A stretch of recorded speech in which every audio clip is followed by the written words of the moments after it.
আসসালামু আলাইকুম এভরিওয়ান। তো আমরা এখন আজকে একটা শেপ তৈরি করা দেখাবো, মানে একটা ক্রিয়েটিভ শেপ তৈরি করবেন কীভাবে। এখান থেকে আপনারা ইলিপস রোলটা নেবেন, নিয়ে এরকম করে একটা ইলিপস দিবেন, শিফট এবং অল্টার ধরে এরকম করে নিয়ে জাস্ট এটা এখানে রাখলাম, রেখে এটা স্টক করে দিবেন।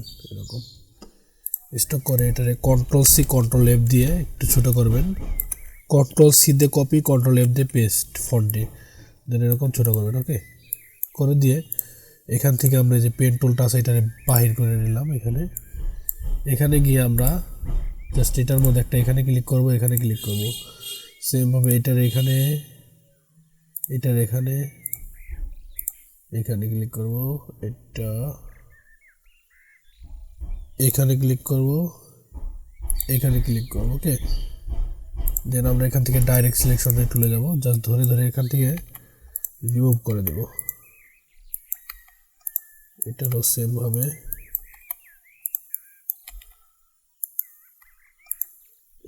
সেমভাবে রিমুভ করে দিলাম।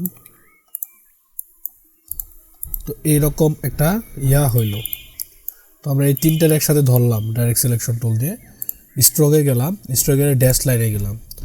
এই ড্যাশ লাইনের প্রথমটা 0 রাখবো, ঠিক আছে। 0 রেখে আমরা জাস্ট আমাদের স্ট্রোকটাকে আরেকটু বাড়াই। দেন আমরা এটারে এই যে এখানে যে রাউন্ড কর্নার আছে, রাউন্ড কর্নার দিলাম। এটা আরেকটু দেই, এটা আরেকটু কমায় দেই। স্ট্রোকে জাস্ট এই যে এখানে যে গ্যাপটা আছে, গ্যাপটা বাড়াবেন না কমাবেন, ওরকম দিয়ে জাস্ট এরকম করলাম। ওকে এখন আমরা এই যে উপরে আছে ইউনিফর্ম লেখা, এখানে ক্লিক করব, ক্লিক করে জাস্ট এই যে এক সেকেন্ডটা দিয়ে দিব। দেখেন এখন কি হয়ে গেল, একটা সি শেপের মতো হয়ে গেল। অবজেক্ট করলেন, এক্সপান্ড করলেন, ঠিক আছে। তো আমি এখানে চাইলে একটা গ্রেডিয়েন্ট দিয়ে দিতে পারি এরকম।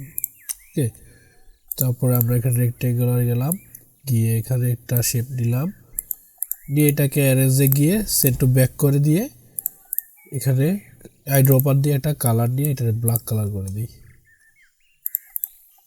এটাকে হোয়াইটের উপরেই থাক, এটা জাস্ট এরকম রাখলাম, রেখে সিপ্রো ট্যাবলেট, ঠিক আছে, বা CEPRO ট্যাবস,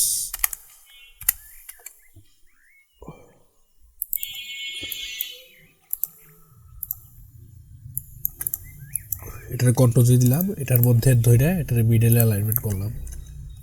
তো এরকম একটা ক্রিয়েটিভ শেপ তৈরি করতে আমাদের সময় লাগলো, বেশিক্ষণ লাগছে 1-2 থেকে 2 মিনিট সময় লাগছে।